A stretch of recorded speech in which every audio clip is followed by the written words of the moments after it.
Si tu pensais que l'esclavage était terminé, alors tu peux immédiatement fermer cette vidéo et appelle ta maman pour qu'elle te donne une bonne grosse gifle. Installez-vous bien parce que le sujet d'aujourd'hui, comme dirait Kerry James, est tout simplement... Aujourd'hui, on va parler du franc CFA. Alors déjà, première blague. CFA, ça veut dire colonie française d'Afrique. Je sais pas si vous vous rendez compte, ils ont une monnaie qui porte comme nom colonie. Ils auraient très bien pu l'appeler ferme-la et donne-moi tout, ça aurait été pareil. Mais il y a quelques temps, ils se sont dit, c'est vrai que colonie française, ça se fait pas. C'est un peu chmette quoi. Et du coup, ils ont décidé de changer et maintenant ils appellent ça coopération financière d'Afrique. Alors là, je dis bravo.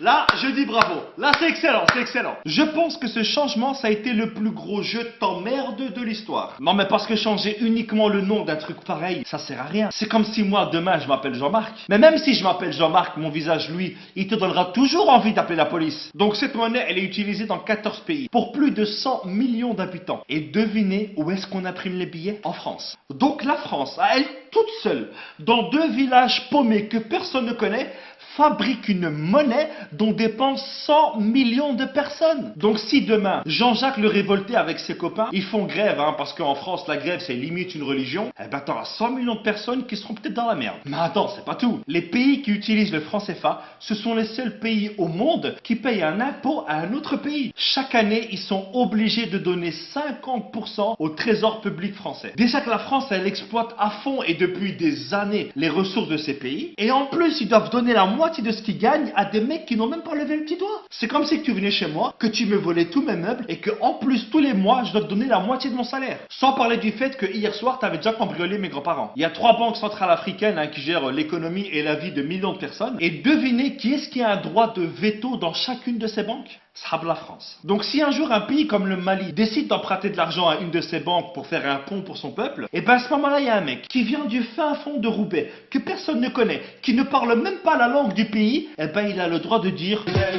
le slogan de la France ça devrait être maintenant liberté, égalité, fraternité au-dessus de la Méditerranée. En dessous, non, tu pues la merde. Et puis quand j'entends que la France fait des dons en Afrique, non, voler 50 € à quelqu'un et lui donner 10 €, ce n'est pas un don, c'est un remboursement. Et heureusement qu'il y a eu des chefs d'État qui se sont rebellés contre le franc CFA. Il y a eu par exemple Sylvanus Olympio, non, lui il a été assassiné, pardon. Il y avait aussi Thomas Sankara, non, lui aussi il a été assassiné, non. Il y a aussi Modibo Keïta.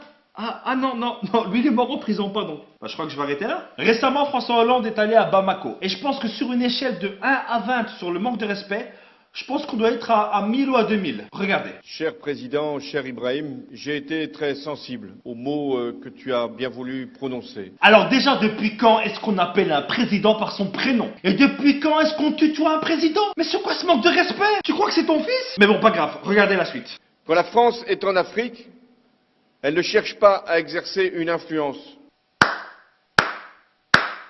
La France ne cherche pas à influencer l'Afrique, mais la monnaie de ces pays, la colonne vertébrale d'un pays, dépend entièrement de la France. Non mais là j'en ai marre, il se fout vraiment de notre gueule ce mec. Elle ne cherche pas à peser sur les choix politiques d'un pays.